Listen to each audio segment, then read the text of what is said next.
Hello everyone, welcome again. आज की इस वीडियो में हम प्रोटीन सॉर्टिंग एंड ट्रांसपोर्ट का बेसिक जो है वो स्टार्ट करेंगे। ये जो टॉपिक है ये एमएससी लेवल स्टूडेंट्स के लिए होता है और ये मेरा जो टॉपिक है मैं इसे अभी स्टडी करती हूँ अपनी एमएससी बायोटेक्नोलॉजी में। ये एक चैप्टर है जो मेरे सिलेबस में है, तो मैं आपको ये यहाँ से स्टार्ट करवाऊँगी और हम वन बाय वन करके जो है द मॉलिक्यूलर सेल बायोलॉजी, इसके बारे में जितने भी टॉपिक होंगे वो मैं आपको स्टडी करवाऊँगी। तो इस टॉपिक को स्टडी करने से पहले हम कुछ बेसिक समझेंगे कि जो हमारी सेल ऑर्गेनेल्स होती हैं वो कौन कौन सी होती हैं, जो हमारी सेल की स्ट्रक्चर होती है वो क्या है। क्योंकि इसमें जितनी भी ऑर्गेनेल्स जो इस चैप्टर में आएंगी उसके बारे में पहले आपको बेसिक पता होना चाहिए, ताकि आप इजीली समझ पाओ कि किस तरीके से जो सारी प्रोटीन हमारी बॉडी में बन रही है वो किस तरीके से एक जगह से दूसरी जगह पर ट्रांसपोर्ट होती है, उसकी किस तरीके से मॉडिफिकेशन होती है, उसमें कौन कौन से चेंजेस आते हैं, कौन कौन सी ऐसी ऑर्गेनेल्स होती हैं जो उनको एक्सेप्ट करती हैं प्रोटीन को और उसके बाद वो दूसरी जगह पर ट्रांसफ़र कर दी जाती हैं। तो ये सारा बेसिक जो है ये आपको अच्छे से समझ में आना चाहिए पहले, ताकि आप इस चैप्टर का बेस बना पाओ। तो ये जो चैप्टर है मैं ये आपको द सेल मॉलिक्यूलर अप्रोच, जो कि कूपर और कार्प की बुक है, वहाँ से स्टडी करवाऊँगी और ये चैप्टर नंबर 10 है उस बुक के अंदर। तो हम इस बुक में से मैं आपको मेन चीज़ें, जो भी जितने भी डायग्राम होंगे वो सब अच्छे से एक्सप्लेन करूँगी, ताकि आपको इजीली ये चैप्टर पढ़ने में प्रॉब्लम ना हो, आप इजीली इसको समझ पाओ। तो सबसे पहले जो भी एंडोप्लाज्मिक रेटिकुलम है, गोल्जी अपरेटस है, ये लाइसोसोम है, ये कहाँ पर प्रेजेंट होते हैं और किस तरीके से ये हमारी बॉडी में होते हैं, इनका क्या क्या फंक्शन होता है, ये सब मैं आपको बताऊंगी। तो इसके बारे में पहले पढ़ने से पहले, इस चैप्टर को स्टार्ट करने से पहले हम ये समझ लेते हैं कि ये कौन कौन सी ऑर्गेनेल्स हैं। इसके लिए मैं आपको अ, जो एनिमल सेल है उसके बारे में बताना चाहती हूँ। तो यहाँ पर एक स्ट्रक्चर दी गई है, ये जो है एनिमल सेल की स्ट्रक्चर है और इसमें बहुत सारी ऐसी चीज़ें हैं जो आपको समझनी होंगी। देखो, जो सेंटर है इसका, ये जो सेंटर यहाँ पर है ये न्यूक्लियस रिप्रेजेंट कर रहा है। ये पूरा का पूरा जो सेंटर है ये न्यूक्लियस को रिप्रेजेंट करता है। न्यूक्लियस जो है इस सेल का, ये सेल जो है हमारी बॉडी की फंक्शनल यूनिट होती है। हमारी पूरी बॉडी इन सेल से बनकर बनी हुई मिलकर बनती है और ये सेल बहुत ही छोटी यूनिट होती है, बहुत ही छोटी structure and functional unit of life है। तो ये सेल जो है, जिस तरीके से हम कोई घर बनाते हैं तो वहाँ पर जो ब्रिक होती है वो एक इम्पॉर्टेंट रोल प्ले करती है। वन बाय वन जब ब्रिक अरेंज होती हैं उस तरीके से फिर ये एक घर बनाती हैं। इसी तरह से जो ह्यूमन बॉडी होती है वो इन सेल से मिलकर बनी हुई होती है। ये सेल्स जब ऑर्गेनाइज होती हैं एक पर्टिकुलर फैशन में तो ये टिश्यू बनाती हैं, ऑर्गन बनाती हैं और फिर ऑर्गन सिस्टम बनाते हैं। तो इस तरीके से पूरी एक ह्यूमन बॉडी फॉर्म होती है। तो ये सबसे छोटी यूनिट है हमारी बॉडी की और इसकी स्ट्रक्चर क्या है वो मैं आपको अब बता रही हूँ। ये एनिमल सेल पूरी की पूरी दी हुई है और जिसका सेंटर में आप ये रीजन देख रहे हो, ये रीजन जो पूरा है ये हमारा न्यूक्लियस को रिप्रेजेंट करता है। न्यूक्लियस जो होता है वो हमारी ये रहा न्यूक्लियस। न्यूक्लियस जो होता है वो हमारी बॉडी का बहुत ज़्यादा इंपॉर्टेंट पार्ट होता है हमारी सेल का। क्यों? क्योंकि न्यूक्लियस में हमारा डीएनए होता है और डीएनए जो है वो जेनेटिक इन्फॉर्मेशन को कैरी करता है और पूरी की पूरी जो डीएनए की स्ट्रक्चर होती है उसमें जितनी भी चीज़ें होती हैं, जो भी जीन होते हैं वो एनकोड होके प्रोटीन बनाते हैं और वही प्रोटीन जो है फिर हमारी बॉडी के लिए रिक्वायर्ड होती है, उसी से हमारी बॉडी जो है फंक्शन करती है। तो मेन जो पार्ट है हमारी बॉडी का दैट इज़ न्यूक्लियस, क्योंकि न्यूक्लियस जो है हमारा डीएनए को कंटेन करता है और जेनेटिक इन्फॉर्मेशन यहाँ पर कैरी होती हैं।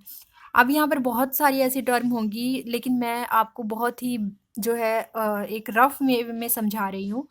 न्यूक्लियस में जो डीएनए होगा, डीएनए से जो एमआरएनए बनेगा, क्योंकि डीएनए पर इंफॉर्मेशन है कि किस तरीके की कौन सी प्रोटीन हमें रिक्वायर्ड है, तो उस बेस पर ये एक एमआरएनए बनाता है।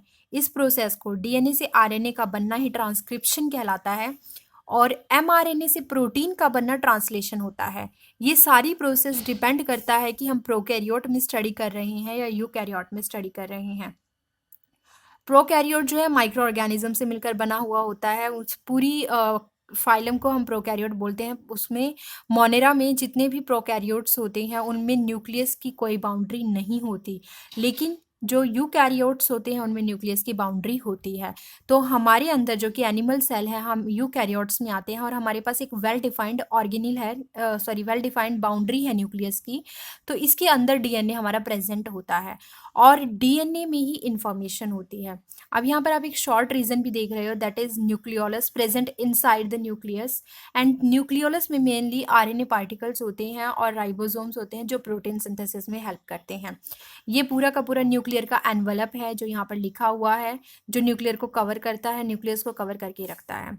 अब आप यहाँ पर एक चीज़ देखोगे, यहाँ पर मैंने यहाँ पर और भी बहुत सारी चीज़ें दिखाई हुई हैं, जो कि न्यूक्लियस न्यूक्लियस जो है हमारा वो टू मेम्ब्रेन स्ट्रक्चर होता है, इनर मेम्ब्रेन और आउटर मेम्ब्रेन। तो जो न्यूक्लियस की आउटर मेम्ब्रेन होती है वो एक तरह से एनलार्ज हो जाती है और इनफोल्डिंग्स बन जाती हैं। उस एनलार्ज और इनफोल्डिंग्स की वजह से आउटर मेम्ब्रेन के साथ हमारा रफ एंडोप्लाज्मिक रेटिकुलम स्टार्ट हो जाता है। अब आता है एंडोप्लाज्मिक रेटिकुलम, जो कि सेल के अंदर ही हमें मिलता है। एंडोप्लाज्मिक रेटिकुलम जो है वो हमारा टू टाइप का होता है, रफ एंडोप्लाज्मिक रेटिकुलम और स्मूथ एंडोप्लाज्मिक रेटिकुलम। यहाँ पर लिखा हुआ है that is this is rough endoplasmic reticulum. तो इस रफ एंडोप्लाज्मिक रेटिकुलम में क्यों इसको रफ बोला गया है और क्यों उसको स्मूथ बोला गया है? रफ इसीलिए बोला गया है क्योंकि इस एंडोप्लाज्मिक रेटिकुलम की आउटर मेम्ब्रेन पर राइबोसोम प्रेजेंट होते हैं जो कि हमारी प्रोटीन सिंथेसिस में हेल्प करते हैं। और स्मूथ एंडोप्लाज्मिक रेटिकुलम क्यों कहा गया है? क्योंकि इस पर किसी तरह की कोई भी राइबोसोम की स्ट्रक्चर प्रेजेंट नहीं होती। राइबोसोम यहाँ पर आप देख पा रहे हो, दिस इज राइबोसोम। और राइबोसोम बहुत इंपॉर्टेंट होते हैं प्रोटीन के लिए।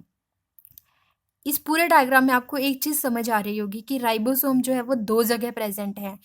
ये पूरा का पूरा जो एरिना है, ये पूरी की पूरी जो यहाँ पर लिक्विड फॉर्म में या जो भी सेमी सॉलिड फॉर्म में प्रेजेंट है, that is cytoplasm.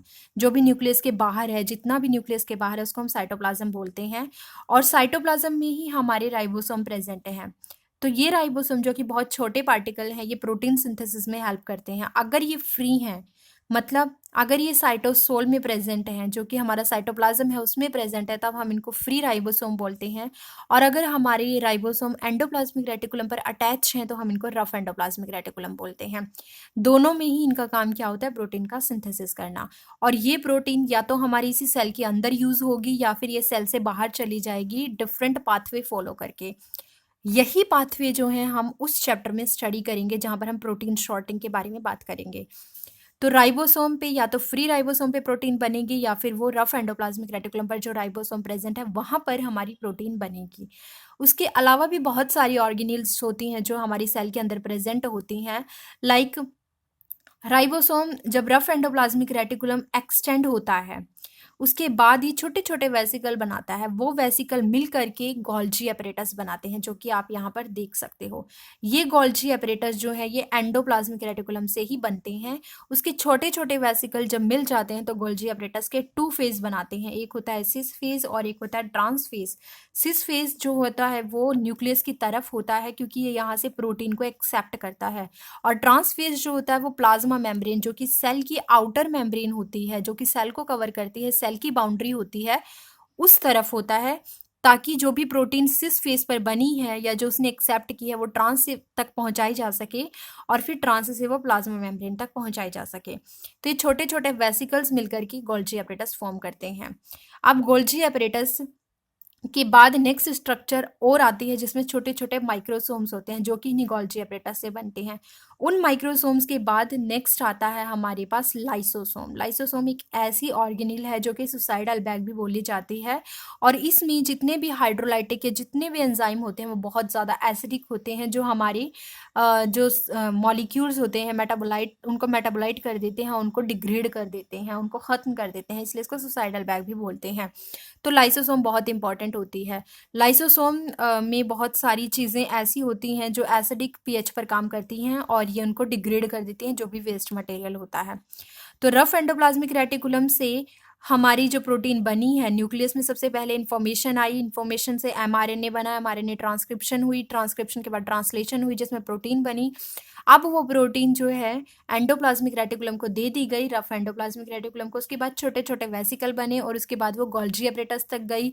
Golgi apparatus तक जाने के बाद फिर वो फिर से माइक्रोसोम्स या फिर छोटे छोटे वेसिकल जिनको हम एंडोसोम्स बोलते हैं उनमें गई और फिर हमारा लाइसोसोम का फॉर्मेशन हुआ। लाइसोसोम के फॉर्मेशन होने के बाद वो प्रोटीन वहां तक पहुंच गई। और एंड में डिपेंड करता है कि वो प्रोटीन वहाँ पर ख़त्म होगी या फिर वो प्लाज्मा मेम्ब्रेन तक पहुँचा दी जाएगी, उस बेस पर उसका फेट जो है डिपेंड करता है। उसके अलावा यहाँ पर और भी बहुत सारी ऑर्गेनेल्स हैं जिनके बारे में मैं अभी डिटेल में स्टडी नहीं करवाऊँगी क्योंकि ये हमारा मेन टॉपिक नहीं है। तो मैंने आपको जो है अभी रफ एंडोप्लाज्मिक रेटिकुलम के बारे में बताना था। मेन चीज़ ये याद रखना कि रफ एंडोप्लाज्मिक रेटिकुलम जो है वो न्यूक्लियस के आउटर मेम्ब्रेन से ही फॉर्म होता है। इसके अंदर एक ल्यूमन होगा, जो भी इनफोल्डिंग्स अंदर का एरिया कवर करेंगी वो ल्यूमन बनाएंगी, और जो बाहर का एरिया कवर करेंगी वो क्या बनाएंगी, वो साइटोसोल की तरफ होंगी। इसके बारे में मैं आपको नेक्स्ट वीडियो में भी बताऊंगी कि किस तरीके से एंडोप्लाज्मिक रेटिकुलम की स्ट्रक्चर होती है और किस तरीके से दो तरह के एंडोप्लाज्मिक रेटिकुलम बनते हैं। उसके अलावा यहाँ पर और भी बहुत सारे जो ऑर्गेनेल्स इसके अंदर प्रेजेंट होते हैं, लाइक पैरोक्सिसोम हो गया जो कि रेस्पिरेशन में हेल्प करता है, सेंट्रियोल जो कि सेल डिवीजन में हेल्प करता है, mitochondria which is very important क्योंकि ये जो सेल की एनर्जी हाउस इसको बोलते हैं, पावर हाउस होता है ये। यहाँ पर जो है एटीपी का सिंथेसिस होता है। और microvilli are those structure which are present on the outer surface of cell.